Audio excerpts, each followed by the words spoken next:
नमस्कार, आप देख रहे हैं खबर चालीसा। मैं हूं Deepak Yadav.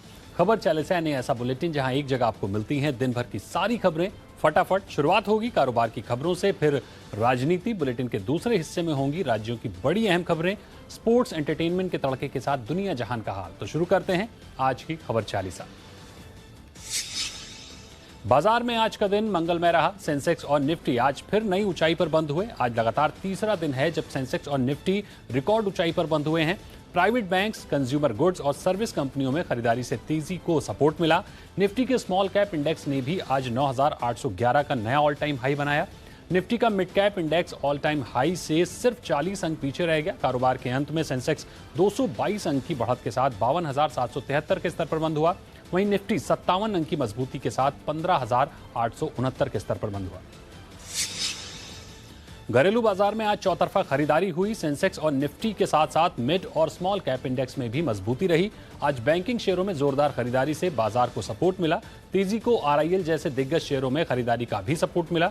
Asian paint, axis bank, ICICI bank, HDFC life और एचयूएल आज के टॉप गेनर रहे। गिरने वाले शेयरों में Divi's lab, coal India, Bajaj Finserv, Hindalco और डॉक्टर रेड्डीज लैब रहे। सेंसेक्स की बात करें तो एसबीआई को छोड़कर सभी बैंकिंग स्टॉक्स में खरीदारी रही।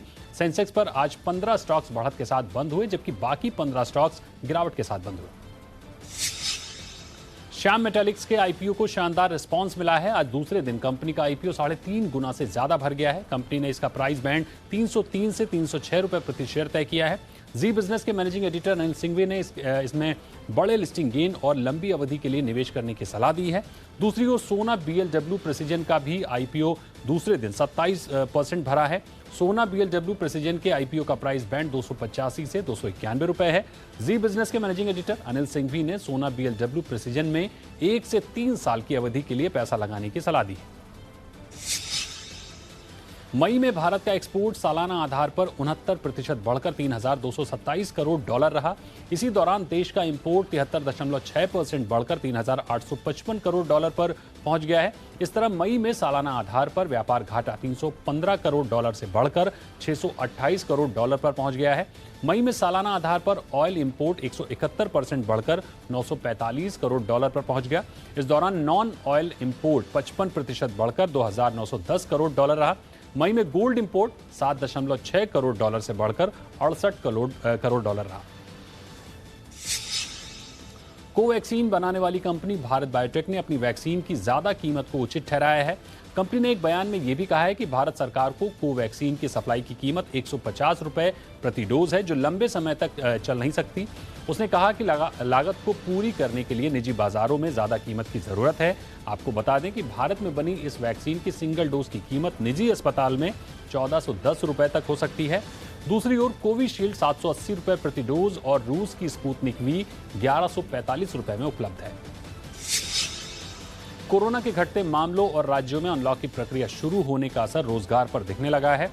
सीएमआई यानी centre for monitoring Indian economy के मुताबिक 13 जून को खत्म हुए हफ्ते में देश की बेरोजगारी दर लुढ़ककर 6 सप्ताह के निचले स्तर 8.7% पर आ गई है। सीएमआई के मुताबिक 13 जून को समाप्त हुए सप्ताह में शहरी बेरोजगारी दर गिरकर 9.7% पर आ गई है। एक महीने पहले मई में शहरी बेरोजगारी दर 14.7% पर थी। मई में ग्रामीण बेरोजगारी दर 10.63% थी। वहीं 13 जून को समाप्त हुए सप्ताह में ये 8.23% रही है। इस प्रकार ग्रामीण बेरोजगारी दर बीते 2 सप्ताहों में 2.4% का सुधार आया। कंपटीशन कमीशन यानी सीआईआई ने एक बार फिर अमेजन और फ्लिपकार्ट के खिलाफ जांच तेज कर दी है।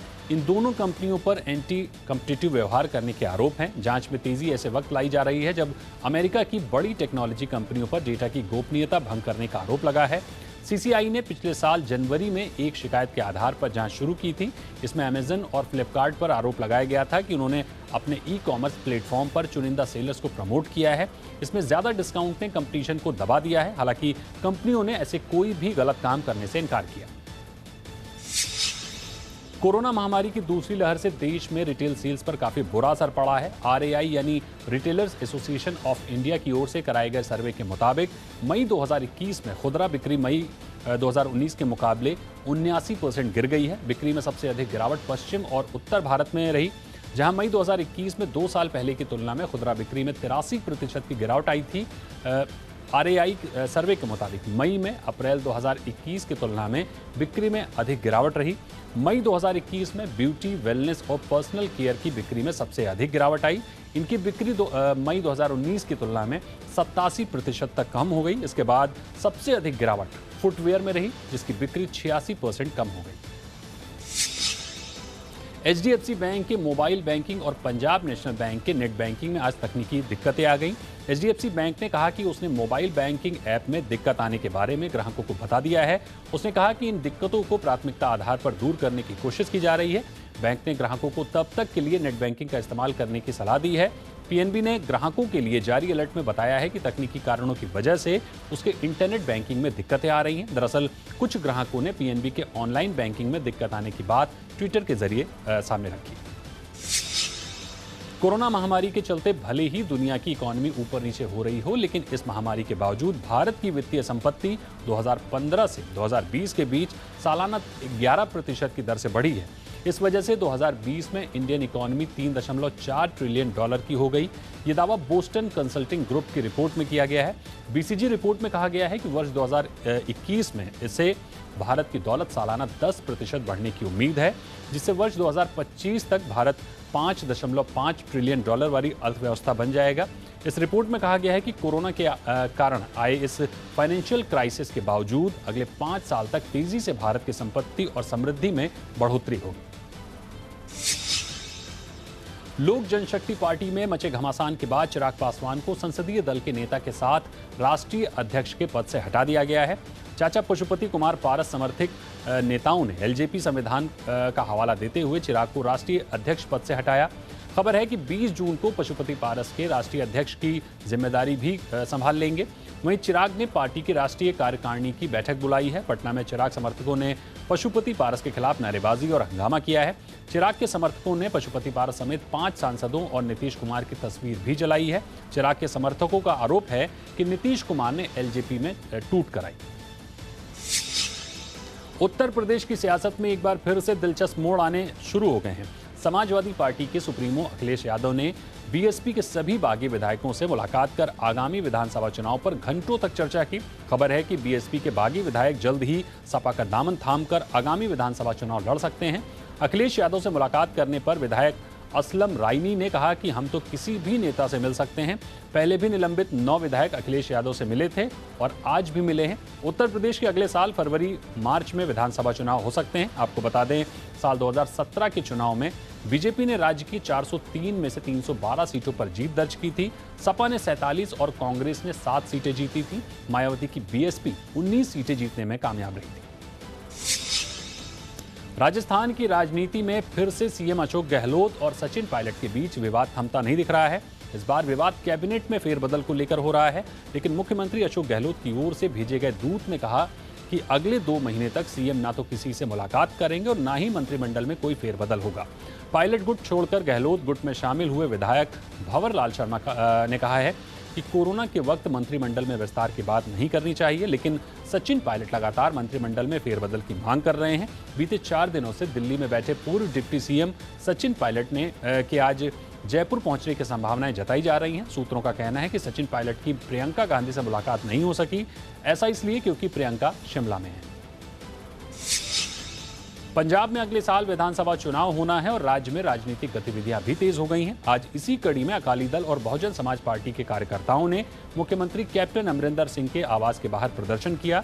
मोहाली में मौजूद कैप्टन अमरिंदर सिंह के फार्म हाउस के बाहर सैकड़ों की संख्या में अकाली दल और बसपा के कार्यकर्ता पहुंचे। राज्य सरकार के खिलाफ नारेबाजी की। इस दौरान कोरोना गाइडलाइंस का उल्लंघन हुआ और कोई सोशल डिस्टेंसिंग नजर नहीं आई। अकाली दल और बहुजन समाज पार्टी की ओर से अमरिंदर सरकार पर वैक्सीन घोटाले का आरोप लगा है। अयोध्या में राम मंदिर से जुड़ी जमीन की खरीद का मामला तूल पकड़ता जा रहा है। अब श्री राम जन्मभूमि तीर्थ ट्रस्ट ने केंद्र सरकार के अलावा बीजेपी, राष्ट्रीय स्वयंसेवक संघ को भी रिपोर्ट भेजी है, जिसमें जमीन खरीद के बारे में सभी जानकारियां दी गई हैं और समझाया गया है कि कैसे दाम अलग अलग हैं। इस बीच आम आदमी पार्टी के राज्यसभा सांसद संजय सिंह ने दावा किया है कि दिल्ली में उनके घर पर हमला हुआ है। उनका दावा है कि इस हमले के पीछे बीजेपी है।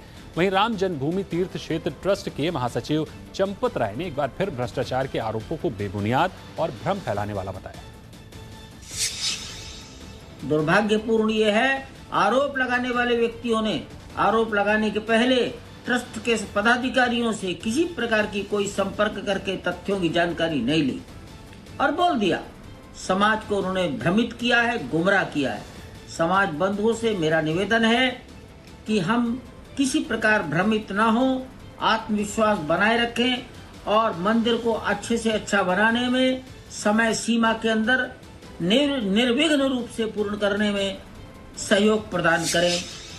बात कोरोना अपडेट की। कोरोना की दूसरी लहर अब थमती दिख रही है। देश में 75 दिन के बाद कोरोना के सबसे कम नए केस आए हैं। बीते 24 घंटे में 60,471 नए केस दर्ज हुए और 2,726 लोगों की मौत हुई है।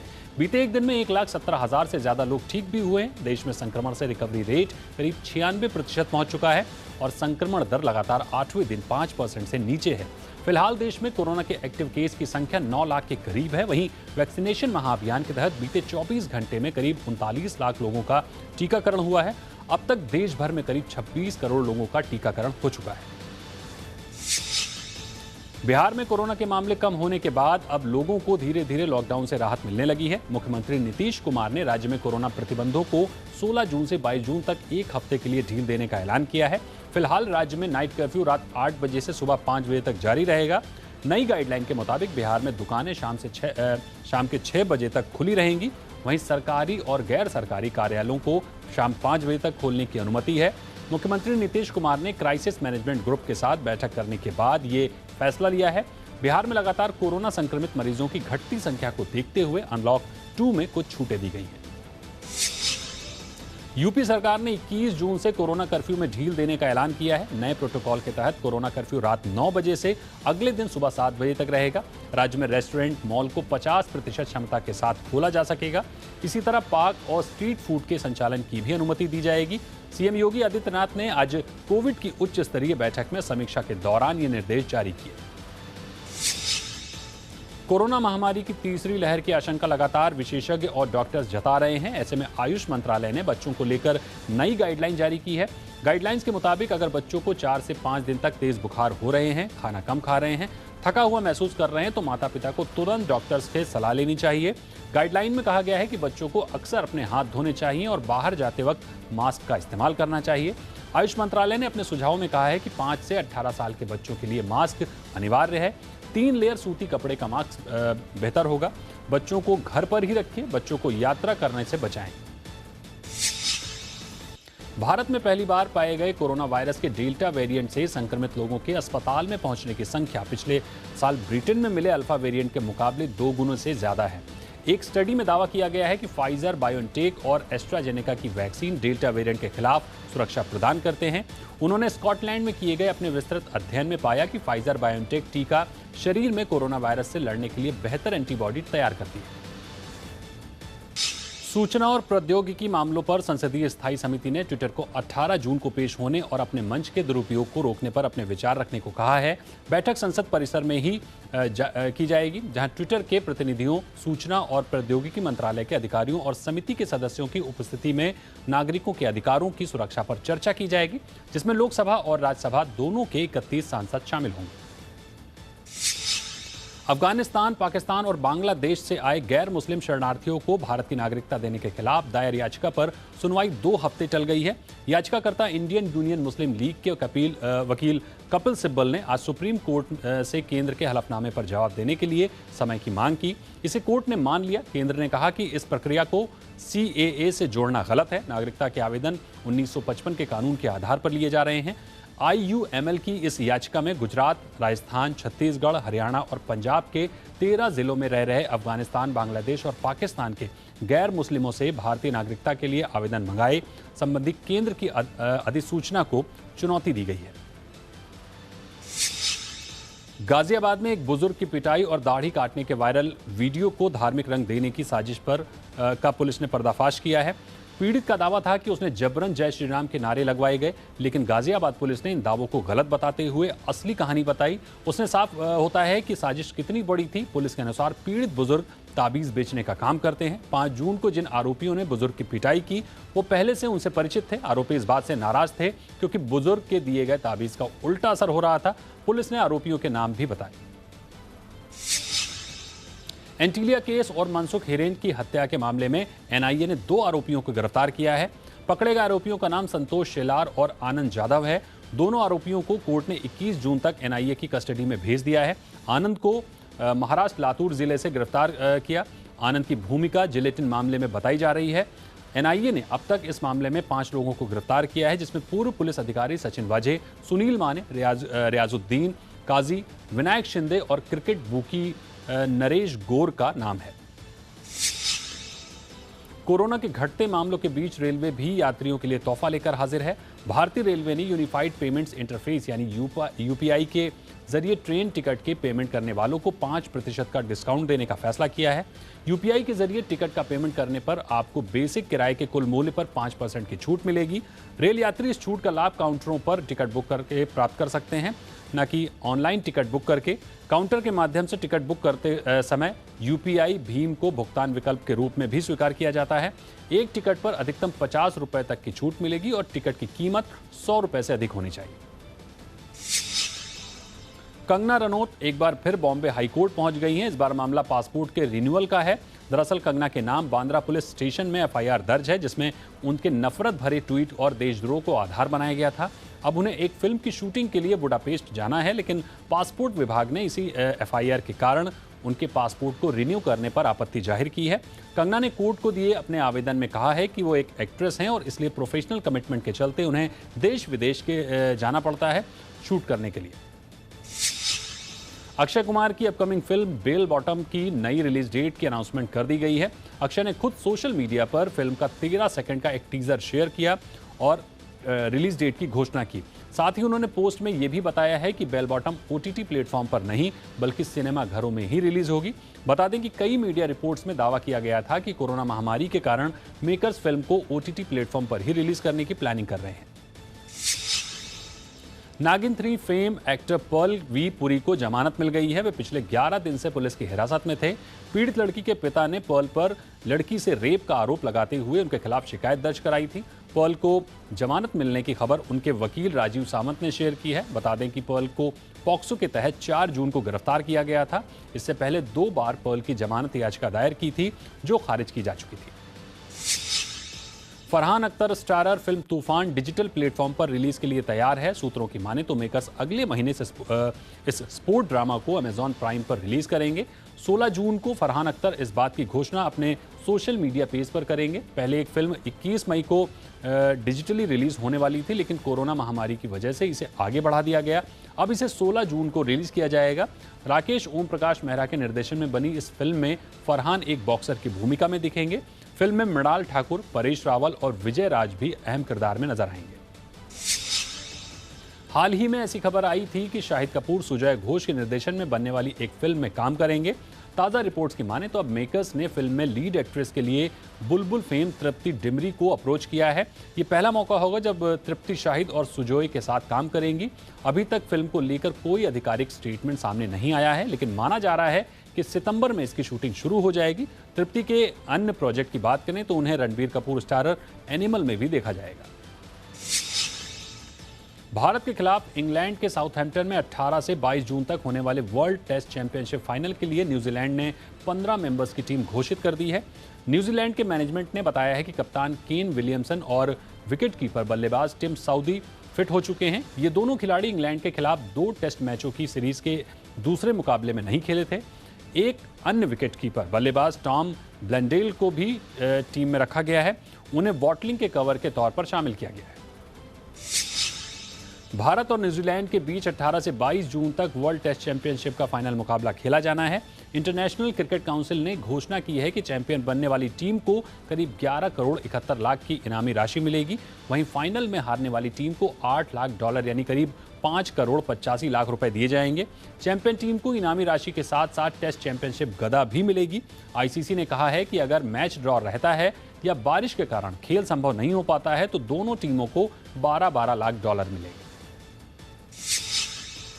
टीम इंडिया 18 से 22 जून तक न्यूजीलैंड के खिलाफ वर्ल्ड टेस्ट चैंपियनशिप का फाइनल मुकाबला खेलने उतरेगी। इस मैच में कौन सी टीम जीत की दावेदार होगी, इस पर दिग्गज क्रिकेटरों और विशेषज्ञों की राय बटी हुई है। अब इस मैच को लेकर ऑस्ट्रेलियाई टेस्ट टीम के कप्तान टिम पेन ने भी भविष्यवाणी की है।